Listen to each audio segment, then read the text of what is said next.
오늘 우리에게 주시는 하나님의 말씀은 사무엘상 14장 36절에서 46절까지 말씀입니다. 36절. 사울이 이르되 우리가 밤에 블레셋 사람들을 추격하여 동틀 때까지 그들 중에서 탈취하고 한 사람도 남기지 말자. 무리가 이르되 왕의 생각에 좋은 대로 하소서 할 때에 제사장이 이르되 이리로 와서 하나님께로 나아가사이다 하매 사울이 하나님께 묻자오되 내가 블레셋 사람들을 추격하리이까 주께서 그들을 이스라엘의 손에 넘기시겠나이까 하되 그날에 대답하지 아니하시는지라. 사울이 이르되 너희 군대의 지휘관들아 다 이리로 오라.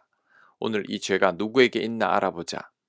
이스라엘을 구원하신 여호와께서 살아계심을 두고 맹세하노니 내 아들 요나단에게 있다 할지라도 반드시 죽으리라 하되 모든 백성 중 한 사람도 대답하지 아니하매 이에 그가 온 이스라엘에게 이르되 너희는 저쪽에 있으라. 나와 내 아들 요나단은 이쪽에 있으리라.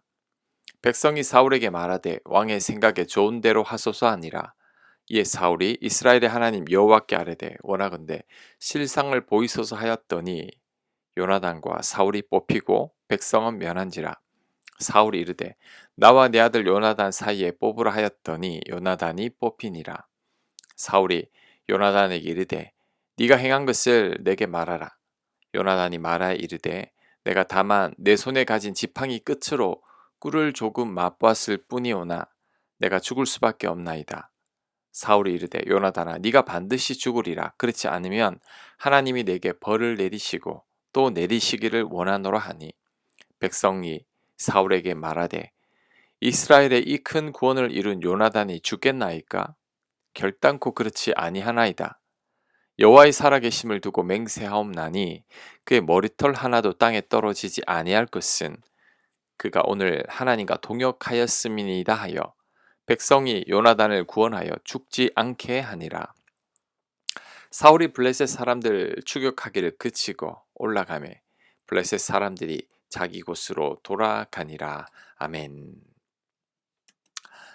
사울이 밤에 블레셋을 추격해서 동이 틀 때까지 계속해서 탈취하고 진멸하자고 명령합니다. 이때 백성들은 왕의 생각에 좋을 대로 하라고 말합니다. 하지만 백성들의 속마음은 그렇지 않을 겁니다. 왜냐하면 종일 전쟁을 해서 모두가 다 지쳐 있기 때문이죠. 게다가 백성들은 사울의 명령을 어긴 게 있습니다.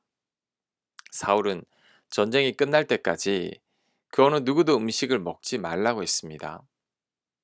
이 명령을 어기면 저주를 받을 것이라고 맹세까지 했는데 백성들은 배가 고파서 음식을 먹었습니다. 심지어 피채 먹었죠. 너무 배가 고파서 생고기를 그냥 먹은 겁니다. 이것은 두 가지 심각한 범죄라고 할 수 있습니다. 첫 번째는 왕의 명령을 어긴 것이고 두 번째는 율법에 피채 먹으면 안 된다고 되어 있는데 피채 먹었기 때문이죠. 그러니 왕의 명령을 거부할 수가 없는 겁니다. 이를 볼 때 사람들의 동의를 그 자체로 다 받아들여서는 안 된다는 것을 우리는 알 수 있죠. 백성들이 사울의 명령에 순종하는 것처럼 보이지만 마지못해서 대답하고 있는 겁니다. 도저히 거절할 수 없는 분위기 때문에 어쩔 수 없이 대답하고 있는 거죠. 우리들은 이런 경우에 눈치를 채야 합니다. 사람들이 나의 제안을 거절할 수 없어서 어쩔 수 없이 동의하거나 따를 수 있습니다. 사람들이 예스라고 한다고 다 예스가 아닙니다. 사람들이 노라고 한다고 해서 다 노가 아닙니다. 우리는 이때 지혜롭게 잘 분별해야 합니다. 그렇지 않으면 나중에 문제가 생길 수 있습니다. 사람들이 나를 이상하게 거부할 수 있습니다. 그러니 우리들은 이것들을 알아차릴 수 있는 눈치가 있어야 합니다. 사람들의 말만으로 모든 것을 판단하기보다 그들의 표정이나 분위기를 잘 살펴야 합니다. 그래서 지혜롭게 잘 분별해야 합니다. 그래야 나중에 불편하지 않습니다. 사람들과의 관계 속에서 어려움을 겪지 않을 수 있습니다. 그런데 이 상황 속에서 제사장이 참 지혜롭게 잘 대응하고 있습니다. 우선 하나님께 물어보자고 말합니다. 블레셋을 추격할 것인지 아니면 추격을 그칠 것인지를 하나님께 물어보자고 합니다. 아마도 백성들이 몹시 지쳐 있으니 추격하는 것을 좋지 않다고 판단한 것 같습니다. 그래서 하나님께 물었지만 하나님께서 아무런 답이 없습니다. 왜 답이 없었을까요? 하나님께서 기뻐하지 않으시기 때문이죠. 그렇다면 무엇을 하나님께서 기뻐하지 않는 걸까요? 두 가지입니다. 첫째, 백성들은 사울의 맹세를 어겼습니다. 사울의 이 맹세는 하나님 앞에서 한 맹세입니다. 그렇다면 반드시 지켜야 합니다. 하지만 그 맹세를 지키지 않았죠. 게다가 백성들이 핏째 먹었습니다. 너무 배가 고파서 율법을 어기고 피 흘리는 그 음식을 그냥 먹었던 거죠. 이러니 하나님께서 어떻게 대답하시겠습니까? 하나님께서 아무런 답을 하시지 않은 겁니다. 그러자 사울은 왜 하나님께서 답을 하시지 않는지, 그 원인이 어디에 있는지를 한번 뽑자고 합니다. 여기서 뽑는 것은 우림과 둠림으로 하나님의 뜻을 묻는 것을 의미합니다. 제사장의 흉패에는 우림이라는 돌과 둠림이라는 돌이 있는데 그것으로 하나님의 뜻을 물었습니다. 흉패에 손을 넣어서 돌을 꺼냈는데 그 중에 우림이면 yes라는 의미이고 둠림이면 no로 해석했던 것입니다. 그래서 공동 번역 성경에는 우림이면 하나님께서 응답하시지 않는 것이 사울과 요나단 잘못이고 둠림이면 이스라엘 백성들의 잘못이라고 생각하고 돌을 뽑았다고 번역하고 있습니다. 그런데 막상 뽑았더니 사울과 요나단이 걸렸고 또 뽑았더니 요나단 잘못이라고 나왔습니다. 사실 요나단이 범죄의 원인이 된 것은 맞습니다. 요나단은 사울의 맹세를 전혀 몰랐고 배가 고파서 꿀을 찍어 먹었기 때문이죠. 그 모습을 보고 백성들도 덩달아 먹기 시작했습니다. 그러다 보니 핏째 먹게 된 거죠. 이때 사울은 요나단을 저주하면서 요나단이 반드시 죽을 것이고 그렇지 않으면 하나님께서 자신에게 벌을 내리실 거라고 말합니다. 자, 그렇다면 사울의 이 말이 사실일까요? 아니면 그냥 하는 말일까요? 저는 사울이 그냥 하는 말이 아니라 사실일 것 같습니다. 왜냐하면 사람들에게 어떻게 보이느냐가 중요한 사울이기 때문입니다. 사람들을 의식해서 자신이 맹세한 것을 지키지 않을 수 없는 사울이기 때문입니다. 그리고 후에도 보면 요나단이 다윗을 감싸고 돈다고 창을 던져서 요나단을 죽이려 했던 사울입니다. 오늘 전쟁의 승리도 사실 요나단 때문이죠. 요나단이 단독으로 적들과 싸움을 하다가 이겼기에 백성들의 사기가 올라가서 그것이 계기가 되어 전쟁에서 이긴 겁니다. 사울은 그것도 시기하고 있는 것 같습니다. 권력은 아들에게도 물려주기 싫다고 하는데 사울이 아마 그런 것 같습니다. 그래서 끝까지 적들을 추격하게 해서 전쟁의 승리를 자신의 공로로 돌리려는 것 같습니다. 사울은 무리해서라도 전쟁에서 꼭 이기려는 거죠.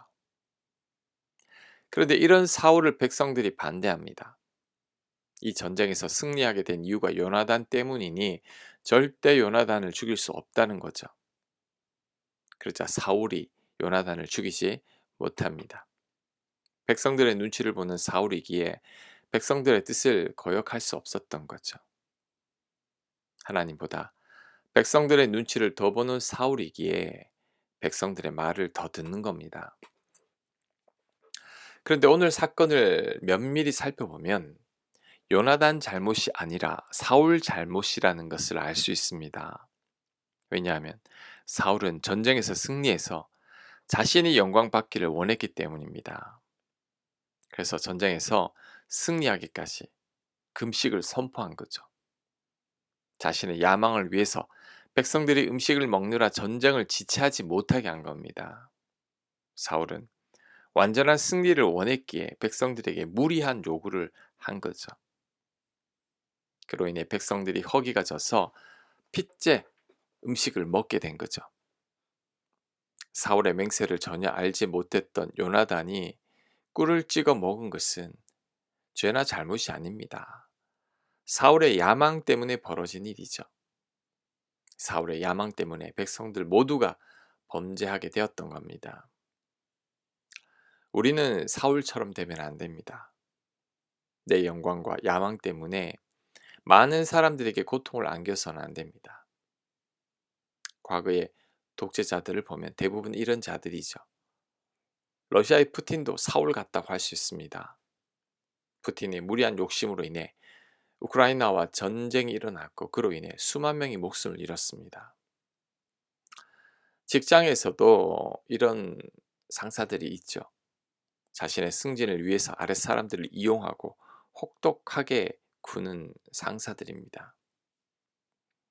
목회자들도 사울과 같은 자들이 있습니다. 교회 부흥을 위해, 교회 부흥을 통해 자신이 영광을 받으려 합니다. 목회 성공을 통해 자신의 야망을 이루려는 거죠. 이런 목회자들 밑에 있는 부교육자들은 얼마나 고생을 하는지 모릅니다. 내 야망을 위해서 다른 사람들에게 피해를 줘서는 안 됩니다. 내 성공을 위해 누군가를 이용해서도 안 됩니다. 우리는 예수님을 생각해야 합니다. 예수님은 우리를 위해 당신을 포기하셨죠.